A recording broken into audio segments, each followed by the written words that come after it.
We are all hiding behind masks in order to protect ourselves at the least and to reap benefits at the most. Reward and punishment engineer our minds and the masks that we wear. The ego is a construct of reactions to an aversion to suffering and to our craving for power and the manifestation of our desires. I believe that nearly all aspects of our mind, including perception and thought, are conditioned by our pursuit for valuables and escapism from pain. The way that we perceive the world is aimed at increasing our ability to get what we want from reality.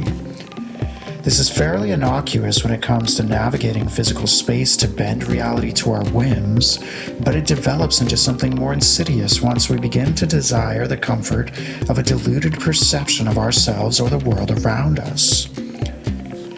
Psychedelics may function as a tool that helps us understand what a persona actually is by disintegrating its structure. Users of psychedelic drugs report a phenomenon they call ego death. This entails the experience of disintegration of the constructed ego. My hypothesis is that psychedelics interrupt conditioned responses somehow, either on the level of encoded memory access or the level of incentivized cognition and perception. The first possibility seems to be supported by the tendency of people to lose memory for their lives during the experience. You can't be yourself if you don't remember yourself. On the other hand, the second possibility is supported by the disruption of addiction by psychedelics. Addiction seems to be a problem of incentivized behavior. It is possible that recalling our lives is dependent on incentives too. On some level, we may be addicted to the life of memories that we define ourselves with. Both of these possibilities seem feasible. The effects of these drugs on ego seem to exist on a dose-dependent spectrum. Consider the commonly reported experience of users that low to medium doses of psychedelics cause a greater discomfort than higher doses. Users often describe a difficulty with surrendering to the experience on lower doses, whereas higher doses hurl the person beyond the point of resistance and into a state where pushback is futile. What I've observed with lower doses of these drugs is that there's a point where I partially lose my capacity to be socially normal. This often induces a great stress as I want to avoid embarrassing myself, and yet I suddenly lack the necessary tools to do so. This is where things get interesting.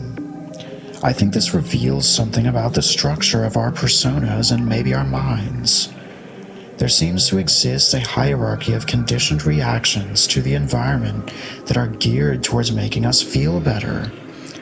My interpretation of this partial loss of social ability is that the highest, most vulnerable layer of my mind is failing, while lower, more ancient parts of my mind remain intact.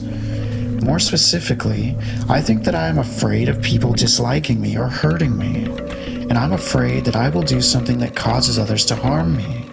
I have a learned sense of what behaviors will cause others to harm me. I have a learned set of reactions to my learned sense of fear that others will harm me. Conditioned reactions to conditioned fears produce a comfortable bubble in which I no longer need to fear social punishment, embarrassment, cringe, or hatred. The lower doses of psychedelics may strip away my conditioned reactions, but not my conditioned fears, so that I recognize that I may soon be hurt, and I no longer have a solution to avoid that, leaving me scared. At the full dose, we may even lose our conditioned fears, our core traumas, the kind of traumas that tell us who we are supposed to be in order to avoid feeling that pain again. We may become free, perhaps even free of the fear of death, which could obviously be dangerous. Ultimately, death, sex, and hunger are at the roots, the driving forces of our sense of self.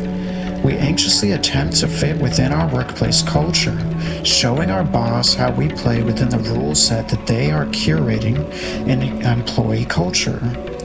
Sometimes we even convince ourselves that our persona represents who we really are, because the idea of living a lie hurts us. To escape that pain, we adopt a perception of the world that eliminates it. We do not have the choice to alter workplace cultures, so we alter who we think we are in order to cope. We build a persona for our boss because disobeying the boss threatens our flow of money, which is the main resource that allows us to survive at all. Our fear of death pressures us to either lie or develop delusions. For sex and love, we become gendered, fit within ideals of the archetypal man or woman. We become who the other wants us to be, because we want that seductive pleasure. Even pleasing our boss is somewhat sexual. Our boss has power over our relationship, and our power over our boss depends on what kind of mask we wear. We use our masks to puppeteer those who have influence over us because we are horny, because we are hungry, and because we don't want to die. The passing of our genes is the top priority. This can't happen if we are dead. Evolution demands that we develop a persona or ego. We begin to lose touch with reality and accept that this structure of reactions to pain and desire is truly who we are, because we feel pain by being in touch with reality. Then, someone may take psychedelics and life becomes something else. It exists as something without the biasing incentives that pay off the direction of our thoughts, beliefs, and attention, opening a doorway to something potentially truer. The most painful reality may be that there is nothing truer. What we see is that there is not much at all. We are defined by our desires and fears. We invent the complexity of who we are, not because we are someone, but because we desire and fear things. We even want to be someone because we think it is safer or more pleasant.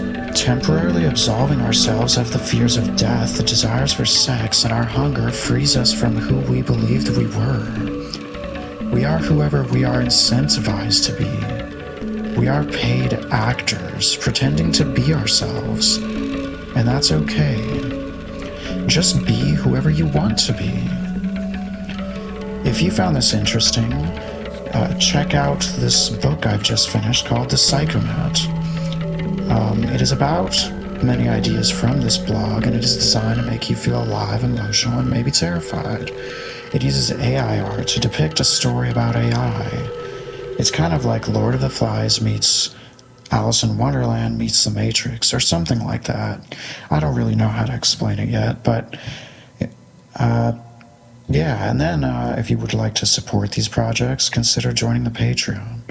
There are some interesting projects up there that you might be interested in. And I hope that this was useful, or that this helped you think through some of your own problems. And have a nice day.